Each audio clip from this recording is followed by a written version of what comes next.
Welcome in to another episode of Why So Sidious, a nerd podcast. Feels like it's been a long time, and we're happy to be hopping back into here. Thank you for joining us here. Tonight, you're going to be listening to us talk about the season finale of The Rings of Power Season 2, which is on Amazon Prime. It was a polarizing season yet again. Got a lot of people out there who enjoyed it. Got a lot of people out there who thought it was hot garbage. So you are going to find out what we thought and where we stand on with that issue. In the meantime, real quick, head on over to our socials, Instagram, TikTok, and X, and YouTube. Go ahead and give us a follow. YouTube is slowly starting to grow. TikTok's still blowing up like crazy. So if you're a part of the movement, shout out to you. Thank you, and keep it growing. Tell your friends, tell your grandma. We got some stuff for everybody. Check out some of our more recent episodes as well. So if you're wondering, who the hell is this Noel guy that just came out? Uh-oh. I'm going to keep going, but I can hear myself. And then that was totally chill and nothing happened, and we are just rolling right through. Speaking of Noel, if you saw the latest Venom trailer and you're going, wow, who's this guy with the long hair and the sword? And I don't know who Venom's talking about as boss. Well, it's Noel, and we have talked about him. We've theorized about him a lot. We have talked to him almost to a joke. Noel is our Mephisto from New Rockstar. Their theories about Mephisto showing up and everything. That's us with Noel. Long story short, go check it out. JD just dropped an episode, our newest Novice Nerd episode, where he covers it. Who is Noel? You get origins and background overview of the god of symbiotes, and get you prepped for Venom 3. We've also got a big episode out there, just all things James Gunn's DCU, theories, overviews with Nate and Brandon from the Hall of Nerds. Be sure to check that one out. And we have been covering the Penguins, so we've got our episode 1 out there. And coinciding with that, we have a Penguin comic review, One Bad Day and Pain, 2 different reviews, Pain and Prejudice. And that is with returning guest Kurono Comics. So go ahead and give those a listen, especially if you're getting in the mood with this Penguin show. I know we are. It's popping off. So if you're feeling Penguin, you want more Penguin, go ahead and listen to that episode and you'll get prepped up. And be tuning in to our future coverages, which, of course, yet again, will be Penguin. We don't have any big movies coming out on the horizon. Oh, we do. We just dropped, we didn't. Joker 2, Folie à Deux just dropped. Our boy Lub here saw it, so we might have to touch on that briefly. It is up in the air whether JD and I see it in theaters or not. So, yeah. Lub, you want to just give like a solo episode for the people out there? Maybe. Yeah, maybe I'll do a little review out there. You never know. There you go. Stay tuned. But let's get into what we are all here for, and that is the Rings of Power, man. Season finale, only 8 episodes, so it is indeed over, which is always a bummer. But I think it was a good ride. I'm curious to hear your guys' thoughts on it. JD will be joining us later, by the way. He's not with us currently, but he will be joining this episode. So I'm curious to hear the thoughts, see how you guys kind of felt about it compared to season 1. I think it's up in the air for me. So, yeah, I think it'll be a good discussion. So let's get into the finale episode. We'll touch on our overall season thoughts at the end, but get you caught up with a quick recap here. So we open up with a Balrog. Oh, spoiler alerts, by the way. He started off hot. If you haven't seen the episode, go ahead and watch it. Anyways, a Balrog shows up, kills King Durin, and is shut back in within the walls of Khazad-dûm. Durin learns later that he is not locked in to be the heir to the throne, and his brother might be. We then get a conversation between knockoff Sauron, maybe, hopefully not, and Gandalf discussing the 5 wizards, and the Dark Wizard tells Gandalf they should succeed Sauron and take over, showing his true colors before Gandalf finds Nori, his staff, and his name. We go over to Numenor when Farazone continues to be a douchebag as he will continue to fall into darkness under the manipulation of the Palantir. We have martial law out for the elf friends in effect, and Elendil is headed out of here, but not without an iconic cameo. P.S. Your daughter sucks. Celebrimbor gives Sauron a piece of his mind before Sauron gives him a piece of some arrows and a spear for good measure. Adar is betrayed by his children, only for them to follow Sauron into servitude. Galadriel confronts Sauron and puts up an entertaining fight before being non-consensually penetrated by the crown of Morgoth. She then awakens after some good old good old elvish healing, and what seems to be a candidate for a well-known place in the Lord of the Rings lore. So we cut to credits. Right after that, I think I have a theory about where they are. I have a few theories about what we'll be getting into in season 3, if there is a season 3.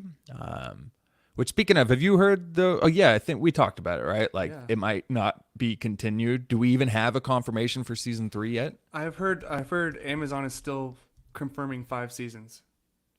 Okay, so oh my god, even season 3 is not locked in. The latest headline, it's on the verge of a season 3 renewal. That's not a great sign. It's not a great sign when the season 2 ends and season 3 is not yet to be confirmed. It's an expensive show. I guess that's the one issue, but It is, and it doesn't have the greatest numbers, which I get compared to something you would want out of a $1 billion project like that. So I do get that, but boy, I'll tell you, I'm going to be. It's not my favorite show in the world, but I'm going to be heartbroken if they cut it off and we don't get Same. to see this thing through. Like, that's going to suck, man. I just. Well, let's not get sad and start crying and, just being depressed. Let's hop into the show. We opened up with a really hot start here. Actually, real quick, Lub, give me your overall thoughts on just the finale. I enjoyed it. I think it was a really good conclusion to the stories they've been telling over the season, especially with Anatar/Sauron. I mean, the Durin stuff was pretty wild too. Even just like the short scenes we got with the other characters was pretty good.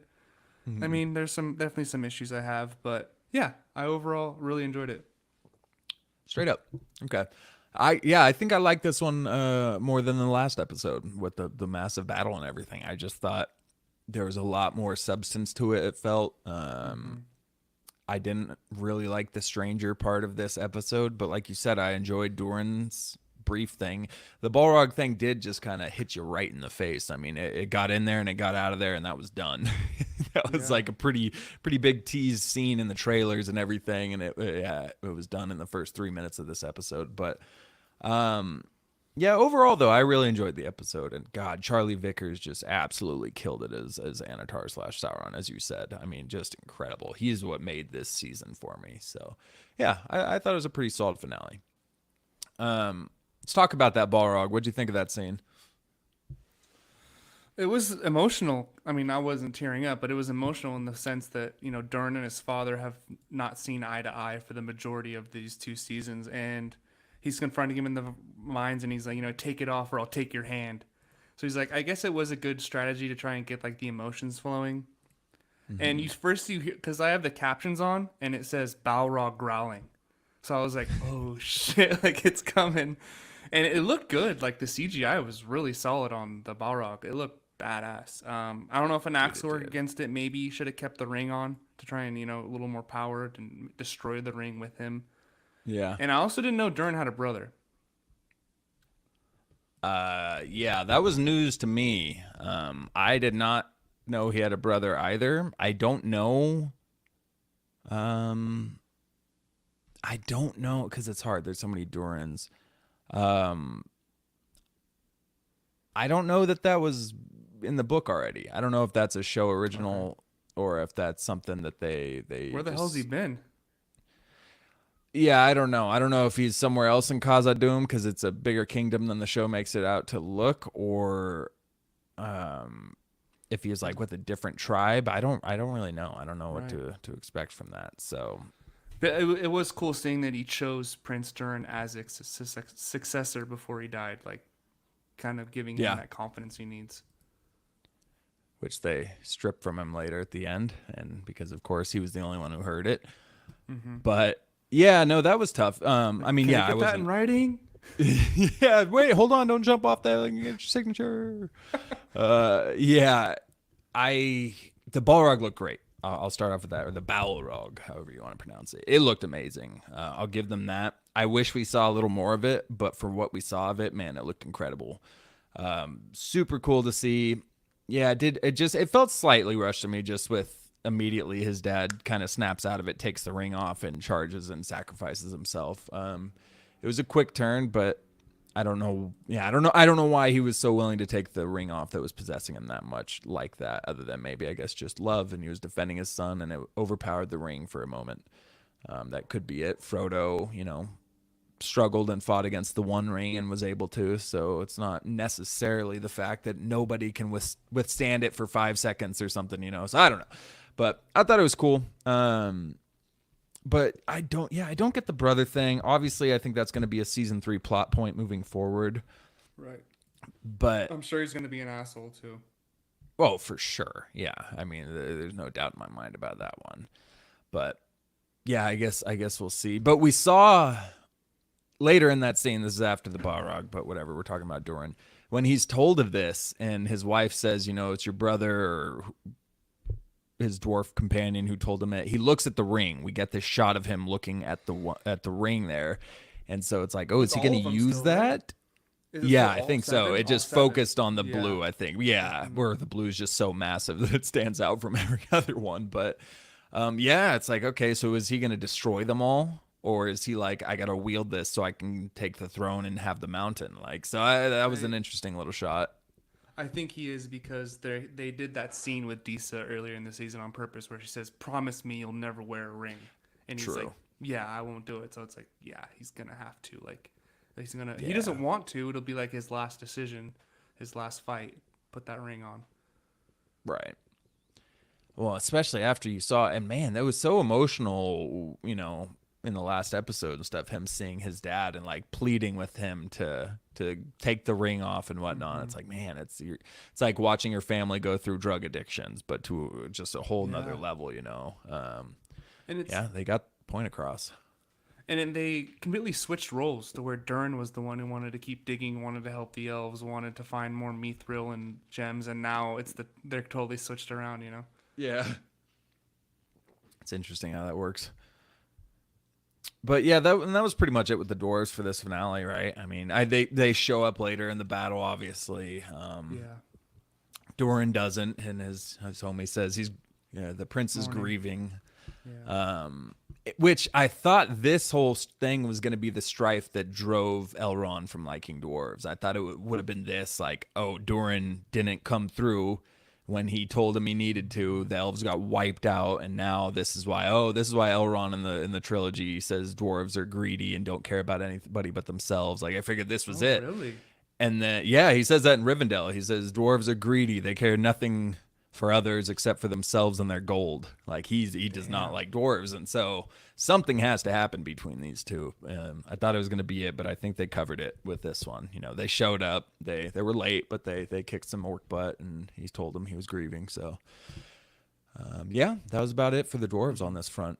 Let's get into the stranger, who is not so strange anymore because it's freaking Gandalf. Grandolph. Oh my God. So we got this discussion right off the bat. The Dark Wizard's in there, played by guy who plays Mance Rayder. I always forget his real name. Sorry, guy. But you and Benjamin Stark holding it down. Well, you were holding it down. Anyways, so the Dark Wizard, he's talking to the stranger, and at one point he says, "There's 5 of us, or 5 of us were sent immediately." I was like, okay, so they're following that. There's 2 blue wizards. There's Radagast the brown. There's Gandalf the gray. There's Saruman the white. He said 5. There's 5. But during this scene, I swear the whole time I'm thinking, okay, you know what? These could be the 2 blue wizards.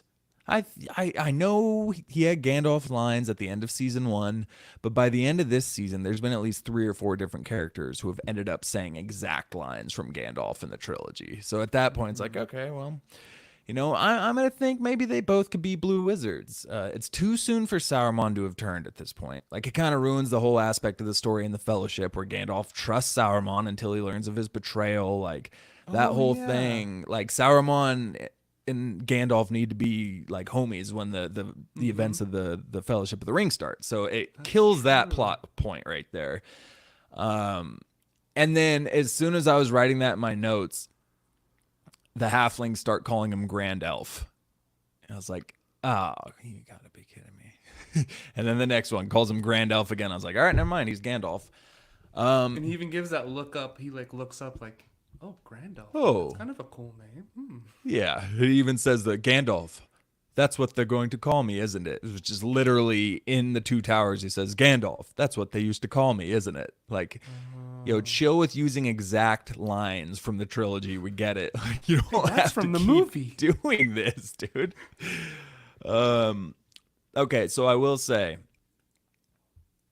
it's Gandalf. Obviously, it's Gandalf. There's no fighting that. But I think this might not be Sauron. I think that might have been one of the Blue Wizards because the Blue Wizards were known to use blood magic. There was kind of that background to them. And they went far east, which is where they are right now in Rune or whatever. I'm pretty sure they're in the east right now and they're going to head west. So I think that could still be. And one of the Blue Wizards was known to have turned evil. So I'm hoping that's one of the Blue Wizards. Gandalf just encountered him. We don't have Sauron yet. That's my best hope there. But I don't know. What did you think of this whole interaction? I'll say I kind of got chills when he went back to Tom and like did the whole Gandalf thing. I don't know why. Like Caleb. I know I didn't want them to come, but they just were there, and I was like, I didn't want them to come. So get the hell out of here, chills. I mean, I thought at first when Saruman says, when your senses have returned, I'll be waiting. I was thinking, oh, maybe the Fellowship, they just meet again in the Lord of the Rings, but they're because Gandalf trusts him at first. Yeah. Yeah, it was. I mean, it wasn't the worst name origin when it comes to like. I think Solo's like one of the worst ones ever. Oh God. And other ones we've gotten in prior iterations, but I forget her name. Nori. They're splitting up. I up. knew it immediately. Yeah, that's good news. So I feel maybe.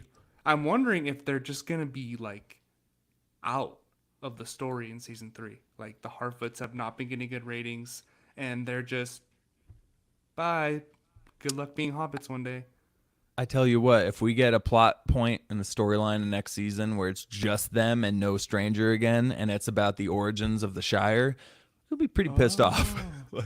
I love the Shire, but I don't need them to show the origins of it in the Rings of Power with an only Harfoots and Stores storyline. I don't need to see that, but it is there. They're gonna, the Stores. They're gonna keep going with the Stores for sure because they're like this is their first time traveling. We have to help them out. So yeah, it's gonna show them. Yeah. Which, by the way, Smeagol was a Store. So a little connection there. Yeah. Get another origin, even though it's that 3,000 years early. I swear to God, if they do that, I swear they just don't give a fuck. They're putting everyone. It's not out of the realm of possibility by any means. But, by the way, I called that. Yeah, the staff looked good. It looked pretty similar to Gandalf's in Fellowship. I couldn't tell. Like the curling fingers on top was really cool. Right. Well, that's what he's got in that. Is it his original staff in the Fellowship? It's got that, and he puts the little stone in there. But yeah, no, that looked cool. But I called this exactly last episode, and it was pretty readable. Gandalf has this whole thing with Tom where Tom goes, you got to choose. You have to go save Nori or you need to save Middle-earth. You have to make your decision now. It's one soul or the fate of all of Middle-earth. And I said, okay, I guarantee you Gandalf will disobey Tom, go and save Nori, but at the end, he'll realize that's actually what Tom wanted, and he'll find his staff in the Store's home. Literally, the entire thing. I was like, all right, well. When Gandalf went back and he's like, that was all a test, huh? And I was like, oh yeah, Dave said all of this in the last episode. That was a very, very predictable plot point there. So I laughed. I laughed when he just looked at the ground and the staff was just laying there. He didn't even have to break it off the tree. I was like, it happened. But by the way, real quick, let's just get this out of the way. Well, I guess we kind of just talked about Nori in the Stores. You could have kind of left the entire halfling thing out of here. I mean, I guess they had to be. But if you think about everything they did during this season, which I'm not complaining, they were in it half as much as season 1, for sure. They were not in it nearly as much. And I suppose the reason Gandalf is going to be who Gandalf is, like pure, not corrupt, he doesn't fall like Sauron does or the Blue Wizards, is because of his relationship with the good-hearted Harfoots who taught him to care for others and to care about the little guy. So I guess They played as a I part. think about it and convince myself, they did play a part, but it just not a lot. Wasn't it They, yeah, I don't know. So we don't need to talk about them anymore. It just felt like some weird, like George Lucas stuff with the Harfoots. You know, like Yeah, it was. Willow or something. What's the God, the Ewok one? Oh, Ewok caravan or something. Caravan of Courage. Yeah, I think that's what it is. Yeah, it is an Ewok adventure. Yeah, it definitely felt like that. Speaking of insufferable things, let's head on over to Numenor. We got Elfara's Own taking over, locking up anybody associated with pro-elf opinions. Make Numenor great again. You are being locked up. And we see his son being an absolute. So let's talk with that, I guess, first. We see his son show up in the south. Real quick, we'll talk. Alfarazon's son shows up, and Isildur sees him, and he's like, "Holy crap, your sister's gonna be stoked you're alive. Like, she thinks you're dead." And then immediately starts being an absolute piece of trash, starts breaking the word of Muriel, pretty much stripping their resources, and then taking Isildur back without letting him bring the girl. Like, went from hugging him to just being an absolute scumbag. So what were your thoughts on this dude and with Isildur's whole deal in this episode? That guy has such a punchable face, and he's so hateable. Oh. Like, it gets worse every time he's on screen. Like, I thought it couldn't get any worse when Isildur's best friend died in the few episodes ago. Oh God, that was rough. He's just like, yeah, my dad's king now, and your dad is wanted for treason. Like, you know, some things have changed since you've left. Yeah, I stabbed your best friend in the back. Things are fine. And that girl, she wanted to come with him, and she got stuck with her old ball and chain. Had to stay behind. Who holds her hand after she's Isildur dips? Like, And oh, she's buddy. like, don't touch me. Yeah, she's not holding back. Those fingers are staying loose.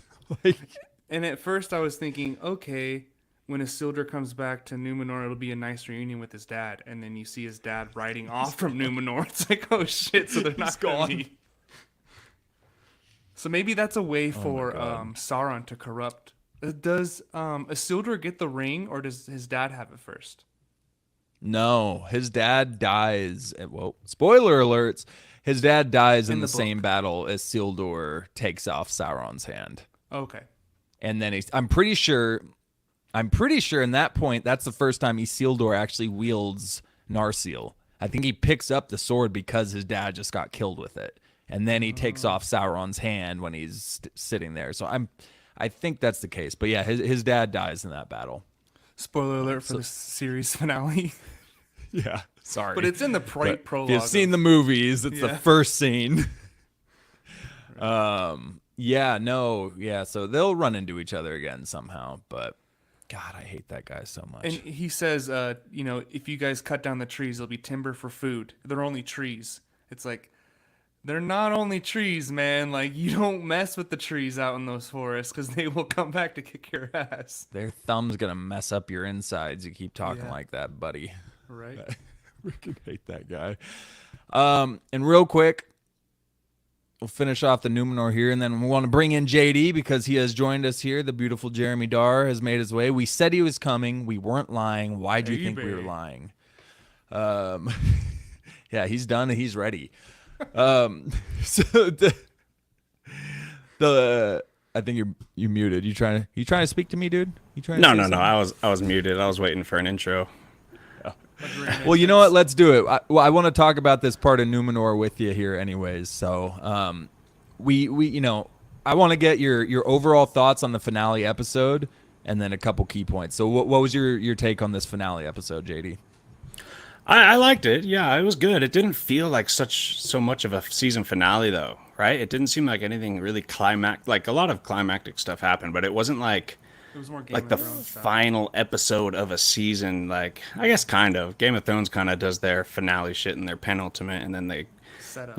they tie things up for the next one. But it kind of felt like more of a penultimate or mid episode. It was. I mean, a lot of good stuff happened, especially the Galadriel stuff. But like Numenor, where did that really go? I will say the Gandalf stuff. That really felt like a season finale for sure. Meeting the Dark Wizard. Especially in Numenor, though. Like, what really happened? Isildur came back, and the dickhead is a huge dickhead to him. But I what am I think that's missing? the only one I agree with you on. With Numenor, yeah, it didn't feel like there was a lot of conclusion. I felt like the elves and Durin and the dwarves and Khazad-dûm leading into, all right, next season we're getting the fight for the throne. The You're elves right. are rebuilding somewhere. You're right, especially Nori's getting because out of our lives, hopefully. Adar being killed like that, that's very season finale-ish, too. Yeah. And King Durin dying. So, yeah, I guess that was just a were weird some feeling, deaths. but There were some deaths. Holy crap, yeah. Some big ones, actually. yeah, I kind of, half take that back. But especially with No, no, no. Numenor. Like, why was Numenor even, like, I'm back to not caring about Numenor. I was liking him for the past couple episodes. That story was going really well. And all you had was that guy being a huge dick again. Yeah. He's like, he hasn't done anything like gnarly like Joffrey or Ramsay, but I like hate him as much. He is Same. such a prick, Same. dude. Yeah. Oh, I He really got- want to I'd see almost- him. He got his ass Isildur's kicked. best friend killed. Yeah, that was Yeah. messed up, but obviously nowhere near like having a mom and her baby ripped apart by hounds or raping Sansa and stuff. But Right. but I think I'd like him more if I could actually respect him. I think part of the reason why he's so easy to hate is because there's nothing of his to respect. At least with Ramsay, you're like, all right, that dude gets stuff done. He's like a savage. He's a terrible human being, but he can get stuff done. What does this kid do other than just continually disappoint his father, stab people in the back? He gets beat up at every possible chance, and he's an idiot. Like, he doesn't do anything smart. He just has his dad's power, so he's just so hateable. Oh my god. I want to hear one likable trait about Joffrey, Dave. Since you gave one for Ramsay, what's one likable trait for Joff? Nerd therapy. He knew how to listen to a queen with Marjorie. He started letting her work with the homeless because it was That's true. actually helping the image of him with the. When he became king, he started when Marjorie was his queen. He was starting to make decisions where it was like politically sound. It was like, oh, all right. I mean, yeah, it's kind of a terrible way to look at it, but he's not wrong. Okay. But that's it. That's all. That's all I got. No, you held it down. That's a better answer I would have given. He was great at killing cats. Meow. All right, JD, what'd you think of the Balrog? We talked about Khazad-dûm earlier. What'd you think of that opening scene? That was sick. Very Easter eggy, more so than like important, I guess. Unless the Balrog's Yeah. really gonna dig his way back out of that hole. Like, I wonder if the Balrog's what causes that destruction we see in Fellowship or something else. Probably something else. I really loved that moment though when he's talking about how his dad let him raise his hand in the arm wrestling, to Yeah. make him feel good. And then before his dad died, he says, I was never letting you raise your hand. It's just you were getting stronger. And I was like, damn, that was a really cool line. And even if he was lying, even if that could have still been a lie, but it still served the same exact purpose as the lie when he was a kid. Just wanted to make his son feel strong. And by saying that, that's like the adult way to lie in that for that arm wrestling. But I don't know. I thought that was a pretty cool line before he goes out and taking off the ring. He went out very respectably. Yeah. I believe their relationship too throughout this show. Like, I believe the father and son dynamic between the two and the tough love, but also want to punch each other in the face the whole time kind of do. I like that. So that was a cool little send off. Yeah. All right, and then the last major thing before we continue our coverage, what'd you think of Gandalf and his interaction with the Dark Wizard and getting the name Gandalf?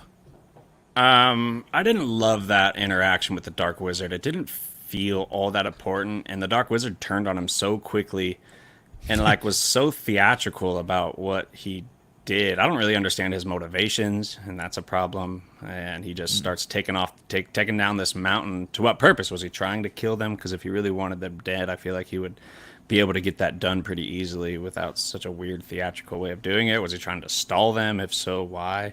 Like, I don't really know what his purpose is or his motivations, so he's not written very well in my opinion. And is that supposed to be Saruman? So, this is my theory. I was mad because I thought it was Sauron and Gandalf, and the folks at home heard it already, so I'll speed route it.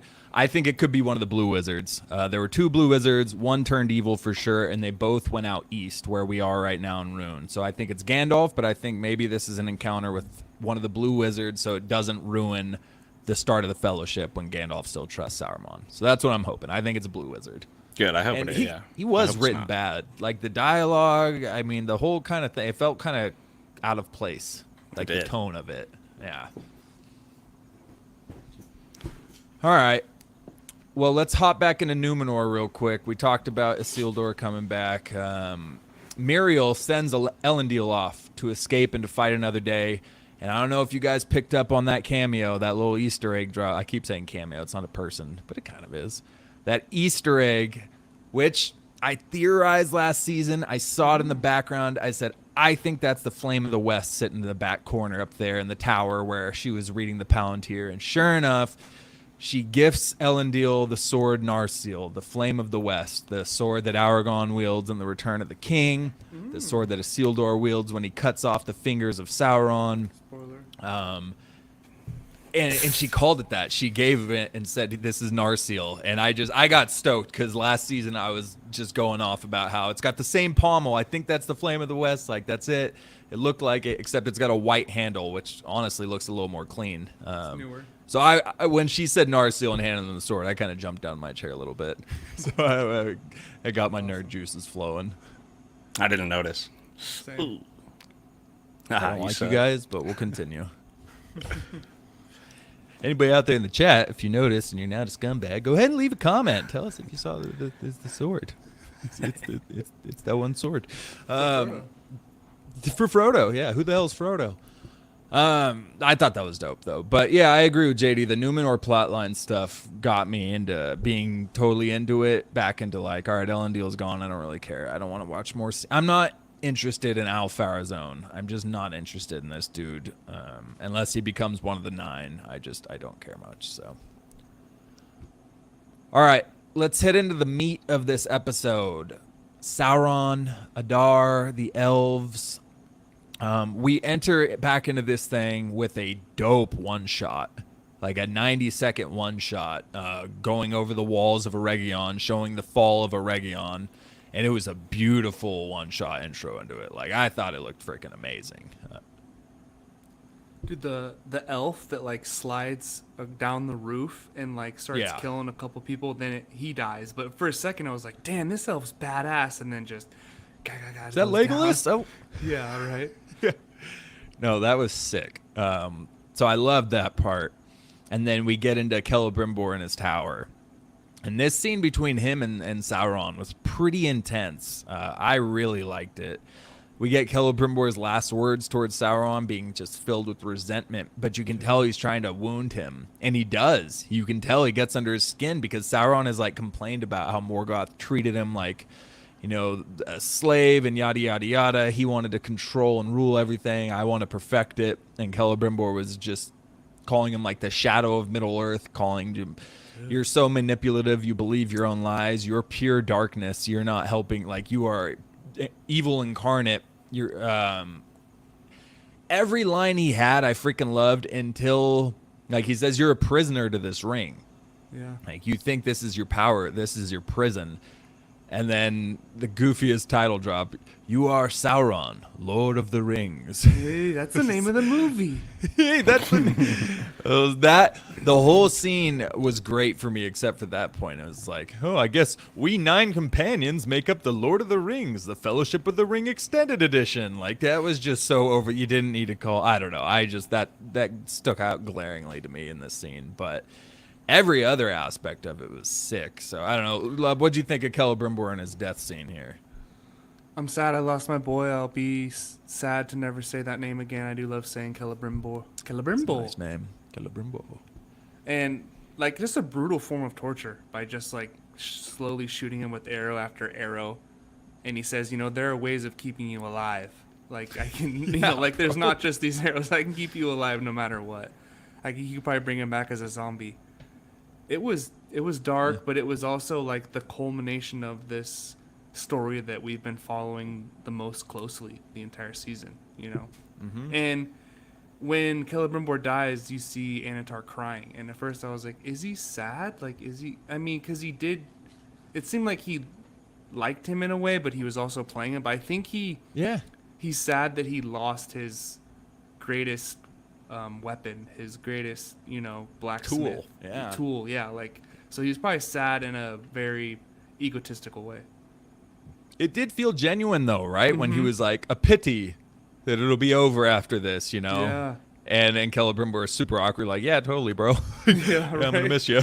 But it seemed genuine. It didn't seem Right. pure manipulation. So, yeah, I thought that was the way he just pinned him to the wall and then speared him through the stomach like a wild boar. I mean, oh my God! Like you said, it was the culmination of this aspect of the season. Was one of my. I think it elevated the season a ton with these interactions between Celebrimbor and Anatar. Like, Charlie Vickers killed it as Anatar. Celebrimbor, the actor who played him, I forgot. Sorry.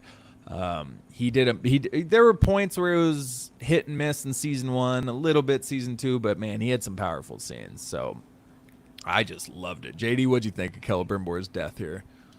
Oh man, that was really dark. That's like way darker than Lord of the Rings ever gets. It was pretty sad. I mean, this dude has like 8 arrows in him. That's gnarly, dude. And yeah, I mean, he went through a lot. He just cut his own fingers off, and God, yeah. I mean, it was just crazy. As soon as that scene started, I was just like, holy shnikes. I mean, this dude's getting freaking tortured. Yeah, it was intense. Yeah, good. I mean, pretty tragic ending for Celebrimbor there. You know, it's just being worked his last few months of life, and then ends like this. After creating the rings, Sauron still gets what he wants. He's going to get his hands on those someday, so pretty tragic. Yeah, that was a horrible last month. Well, I guess at least he did feel like he had for a little bit there until he realized how much evil he created. He did get that euphoria of, I've done it. Like, I've become the creator I've always dreamed of. My name will go down in the works for making these rings for the elves. I saved the elvish race. Like, I have done it. And then about a week later, it's gone. But he felt on top of the world for that point. But great dynamic, though. I really did enjoy Celebrimbor and Anatar. I didn't know how they were going to pull this off before this season, but I think they did a pretty good job. Me too. Adar and Galadriel striking a deal which would have maybe led to the Uruks living a peaceful life in the south. Just another species in Middle-earth hanging out. And then the orcs surrounded Adar and gave him a brutal Jon Snow treatment and just plugged his ass into the ground. So he's dead. He's dead. Really full circle there with how Right. the season opened with Adar. You know, they all did that to Saruman, and it ends like that. You know, I thought he was going to stab him with the crown to really complete that circle, but he didn't do it. Yeah, orc was too stupid. I hate that orc, by the way. Oh, I thought you loved us. Oh. You don't get emotions, bro. Go kill the elves. What are you doing? Anyway. That was a bummer, but I gotta say, I loved the scene of him with the ring on. And he turns around and his face is healed. He did. He looked really good. The costume design was good. The makeup design, he looked like a dope elf. But I thought that was cool. It showed his healed form once as he kind of looked into his reflection. So I thought that was a super interesting aspect of it. And he gave up the ring back to Galadriel. Like, it seems like he was really ready to like almost be a good guy. Right. Right? That I liked him as a character, man. I know Me too. he wasn't, pure good, but I don't think he was pure evil either. And I know he got driven by his obsession to kill Sauron because of his fear of Sauron. But if Sauron wasn't involved, I think he would have been a much more reasonable leader of these orc species who could have led them into a totally different future than we see in the trilogy. Like, he totally could have brought about a new future to Middle-earth there if it wasn't for Sauron. So I thought he was a really cool, interesting character. He brought emotion and family values to orcs. Who would have guessed? Yeah, I would have been better off with less family values that he brought there, but he definitely did. He's just holding his child in that one episode. You're like, damn, I kind of want that kid to have a good life. We're low on formula. Like, oh my god.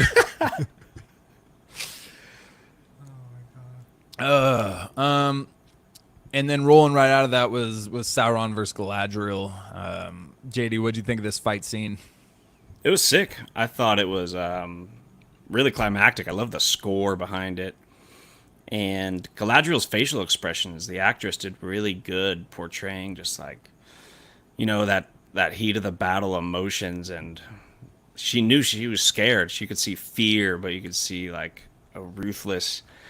Just she did good with the facial expressions there. And then obviously getting all tripped out with the switching people, the illusions. That was really trippy and really good one-on-one fight there, yeah. Yeah, super good choreography. Nope. Caleb, what'd you think about it? Well, right before the fight, when Galadriel asked like the burning question that we've all been trying to figure out, and she asked, did you see all of this? Is this all your plan? And he says, the road goes ever winding. Not even I can see all the paths.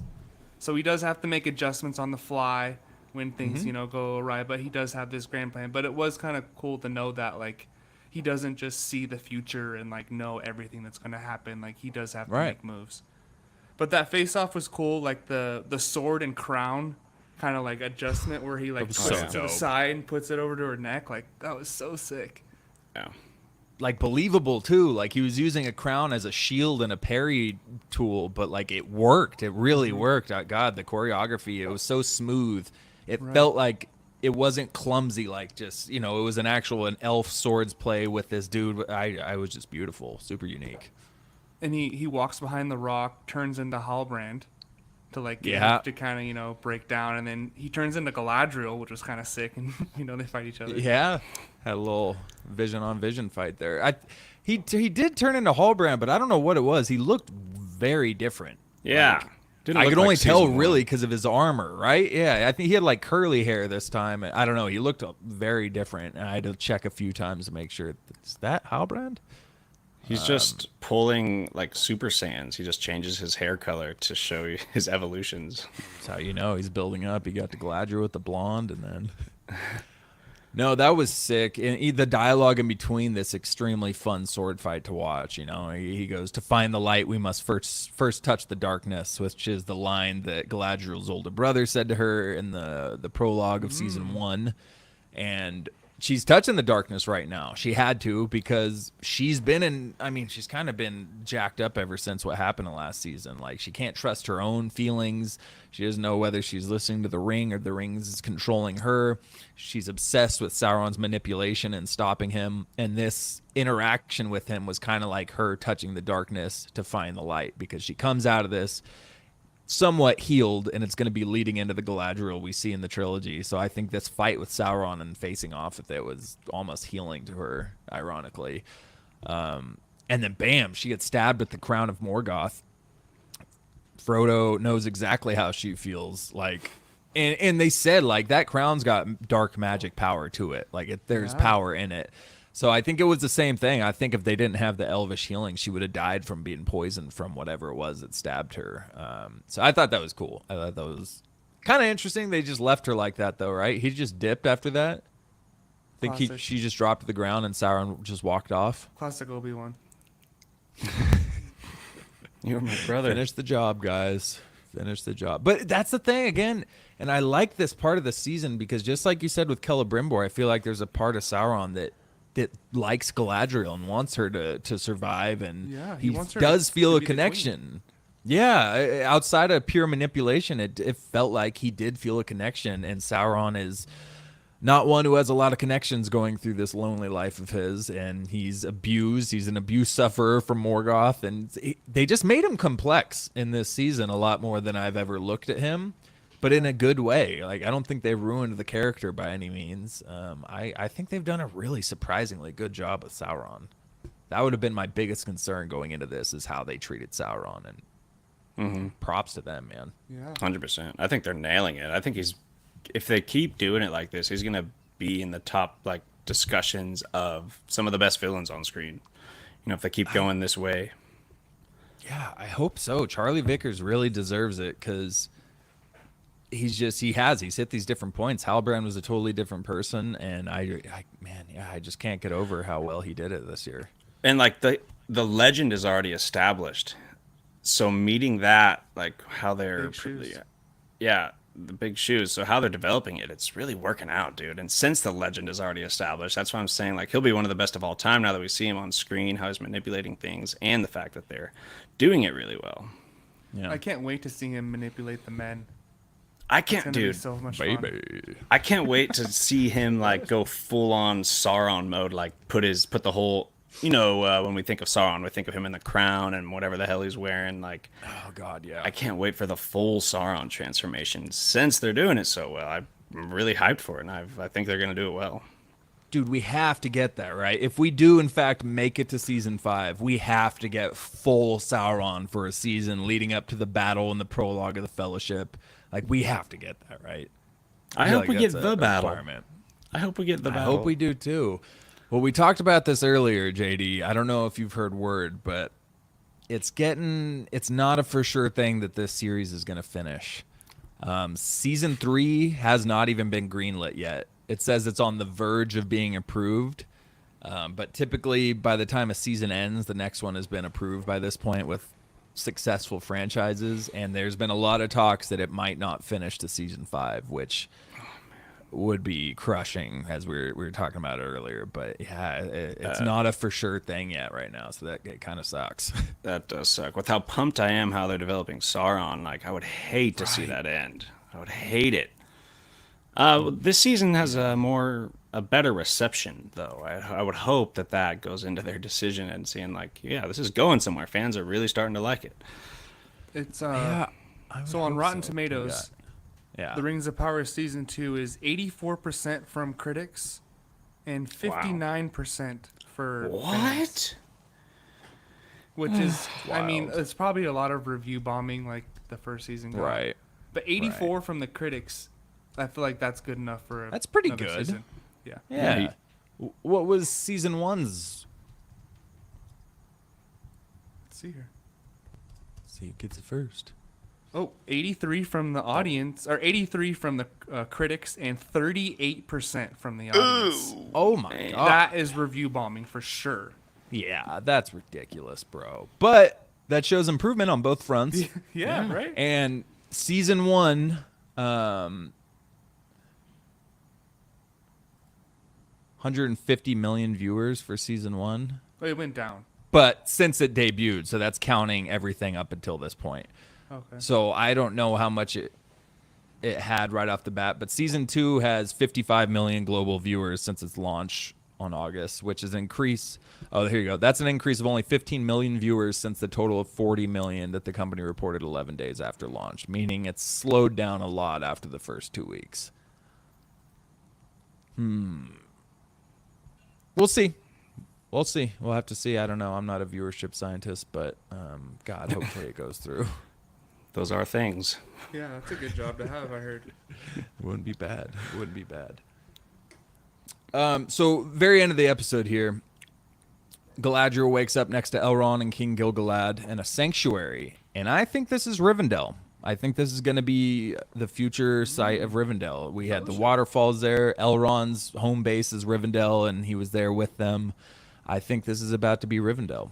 And I also got to say, High King Gil-galad had a massive glow up from the start of this season. I gotta say, in the gold cloak, he kind of looks Right. goofy and like fake. Like the jet black hair is obviously a wig, and the gold cloak, he just kind of looks like goofy and like he talks like a nerd. I don't know, but in the armor, bro, he looked like a badass elf warrior in the armor in this episode. I thought he looked great. I was like, who is that guy?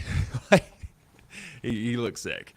That's funny because I thought you were talking about like the character, because his character has kind of had a glow up too. In season 1, he was almost like Agreed. True. a villain, where not a villain, but like fuck this guy. Like, why is he Yeah. holding Galadriel back? And Right. in season 2, with the ring, He's down. He's down, and it's kind of opening up his mind to like what's true and what he really should do. So the ring has really helped him out. Yeah, and in the battle, in last episode, he rolls up and saves Elrond's butt.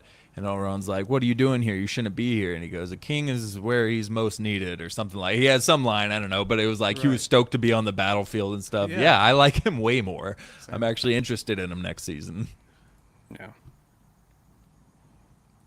All right, and it was a pretty dope. Yeah, he raises his sword. in the land, and all the elves start cheering. He goes, "Elves are still alive! Yay! Rivendell's coming soon!" And we rolled the credits. But I thought it was a cool. I liked the ending scene there, rolling to the credits.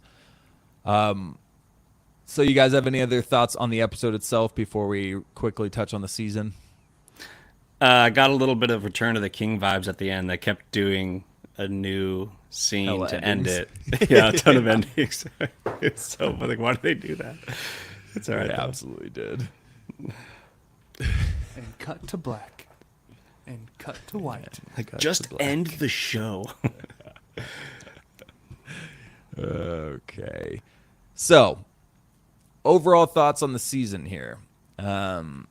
I thought it was a solid season of television. I'd be lying if I said I wasn't a little disappointed at points. I thought episode 7 battles kind of killed my hype for the ultimate expectations I had for the season and the fall of Eregion. But overall, I really enjoyed it. I was surprised how well Tom Bombadil was used, and I was so pleasantly surprised at how well Anatar was used, and that was the biggest key point. So to me, this season was a success. Celebrimbor and Anatar were brilliant throughout it.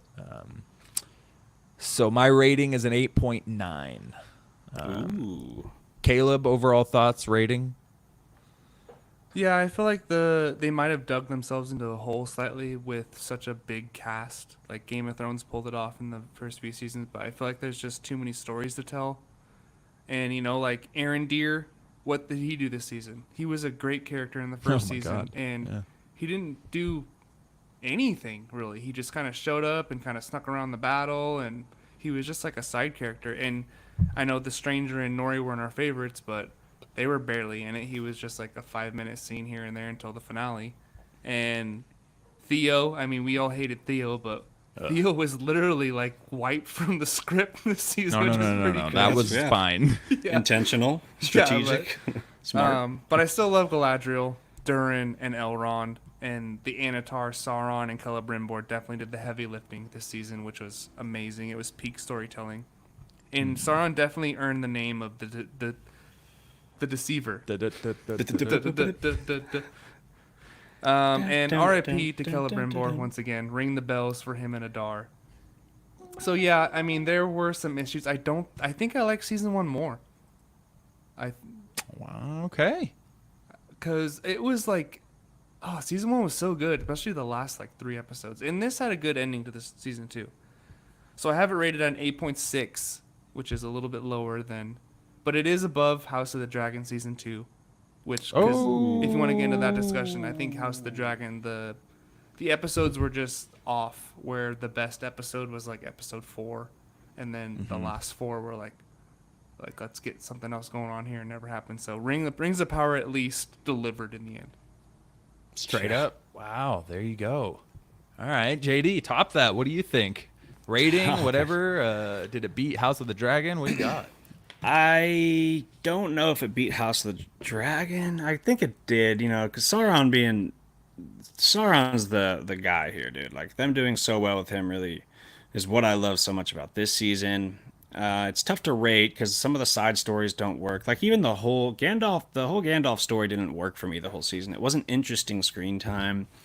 It moved along pretty slowly. And like other side characters or side stories, it's like Game of Thrones, for example, does a lot of side stuff, but at least it's written so well that even like conversations are just interesting. But when we go to Theo or we go to Numenor, things felt pretty slow. Gandalf didn't, there wasn't anything important going on there. It was all about the rings and Sauron and Durin and the elves. Like, that was everything. So outside of that, a lot of other stuff brought the score down overall. I think it's a step up from season 1. I think this season really pushed like the story that we're looking for forward. It felt more focused, and and I think I gave season 1 like a higher rating from before, because I was like in the 9s, right? I don't know if we remember our ratings. I think I gave it a 9 something. I think you were a 9.1. I have it right here. You were a 8.9. 8.9. Okay, that might be reasonable. But I want to put this at like an 8.7, 8, something like that, which means season 1 is really more like an 8.5. Because I haven't even had the desire to rewatch it for some reason. It's just too drawn out and long. I kind of think this should have been a trilogy, a movie. Like, these first 2 seasons could have made a really good movie or two, That would have I been think. sick. And I think, yeah, if they did such a Yeah. good job with Sauron. He's so climactic. That's an easy yeah, way you to know, get your money back too. right? Right? The Then box having to office. try to get there. subscriptions. Because there is a lot you can take out of this. You could have not almost done anything with Numenor yet. You could have plugged in a fast-paced story like season 3, and everything that happened could have been like drawn out and shown us what's going on there, and still been important. And I don't know. There's just a lot of extra stuff. The Hornfoots, whatever the hell they're called. Gandalf's story. I mean, you didn't barely go anywhere with him. Yeah, so I'm going like 8.7, I think. Straight up. Which is, it's so funny you say that too, because I was coming in to say that I enjoyed season 2, I think a little bit more than season 1. And then I saw my season 1 rating of 8.9 and was like, oh, that should be lower, because I was thinking like 8.6 or something for this. and then I just ended up working out in my head. I was like, you know what? It's a different 8.9. I'll give it another 8.9. I can't put it worse than season 1, even though you can, and you have different takes of points. But yeah, I'm same with you. Like, I looked back thinking it should be a little lower, but I did enjoy it a little more than season 2. I think Charlie Vicker as Anatar really elevated this. Without him in season 2, it's not close to season 1. I think he 1000%. really made such a massive difference, and half the screen time for the Harfoots was also another plus, and Theo.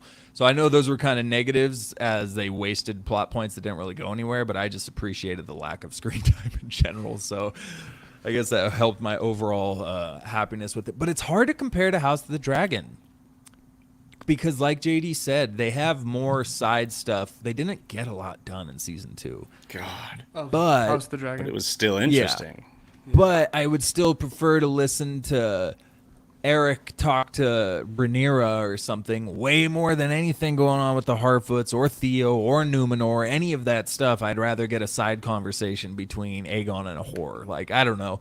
So it's hard to say, but I think because of my disappointment with, I think I'm putting Rings of Power season 2 just a notch above it, just because of my disappointment as a whole, and because, like Lub said, they didn't do a good job at the penultimate finale combo. teased us. Rings of Power did.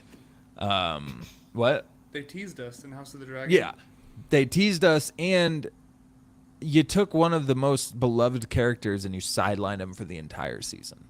Like, that's tough to get past. You took that, basically this Rings of Power season 2 just sidelining Anatar and being like, okay, we're gonna have you hallucinate for 6 episodes. Like, that alone was like, so I'll put season 2 of the Rings of Power barely above the House of the Dragon season 2.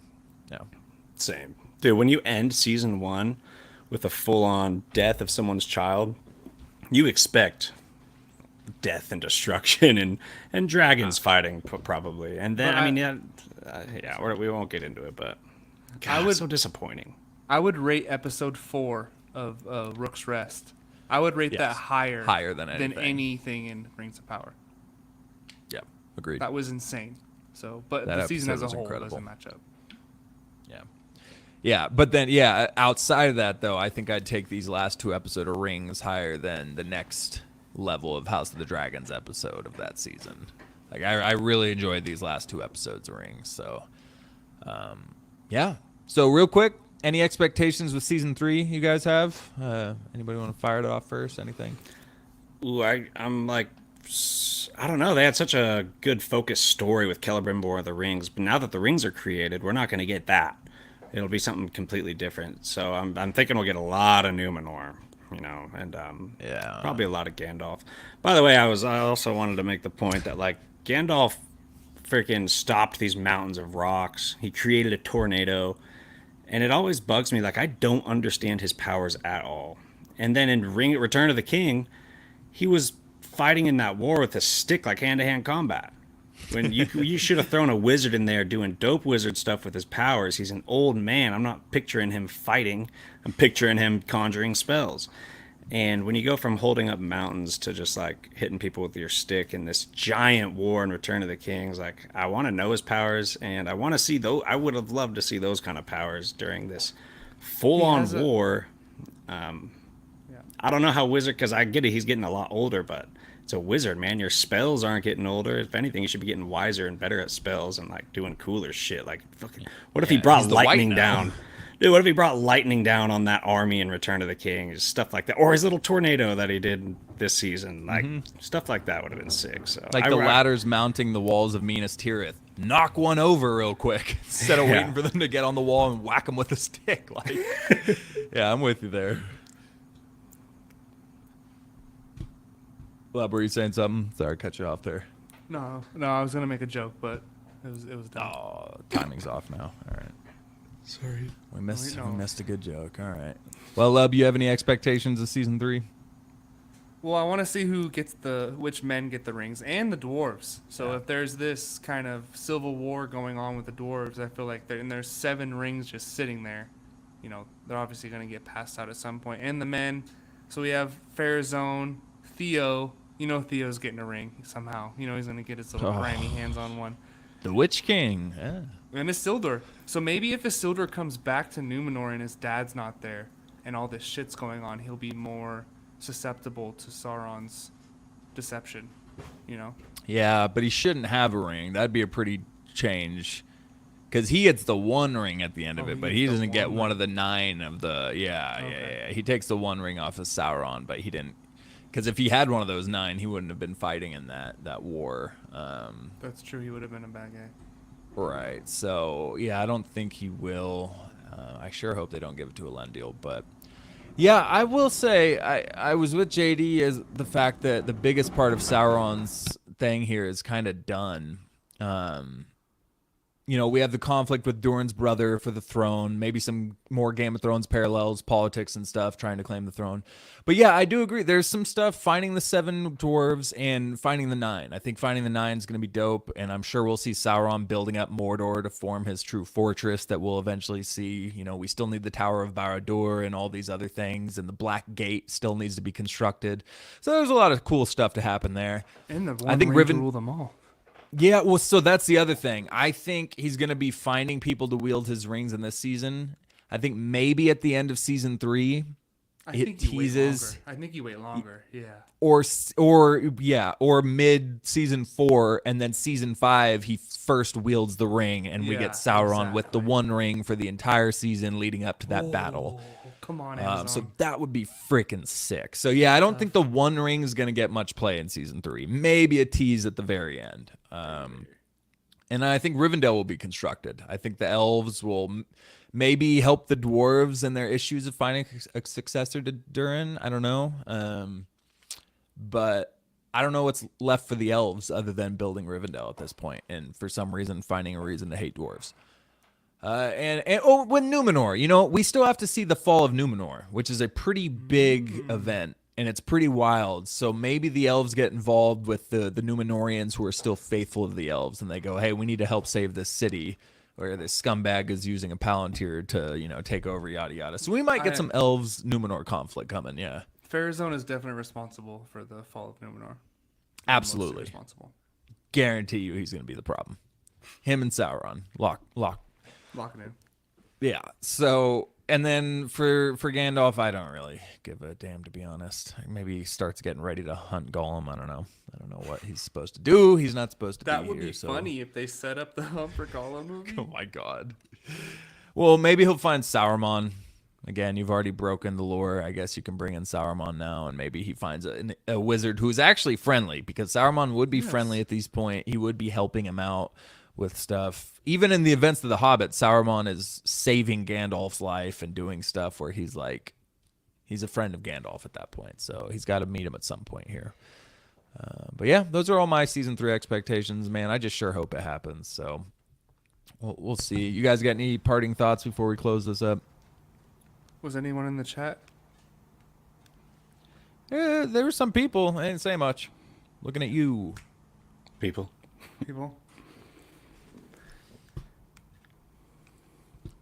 No, yeah. All right. Well, then we're going to close this up. We're going to wrap it up. We're going to toss it in the dirt and bury it and put a little headstone on it, and we come back and revisit it when the zombies break out. I don't know what the hell I'm saying. Thank you for joining us here as we covered season 2 finale of The Rings of Power. Check out all of our episodes. We covered the whole season.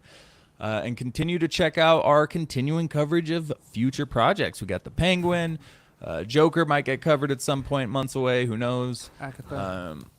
Yeah, Agatha is happening. That's out there. I don't know if you'll find it on our feed. You might not, and you might. So stay tuned and find out. Follow our socials. Thank you to my co-hosts, Caleb and JD, for joining me here tonight. And we will see you next time on Why So Sidious? A Nerd Podcast. Nice.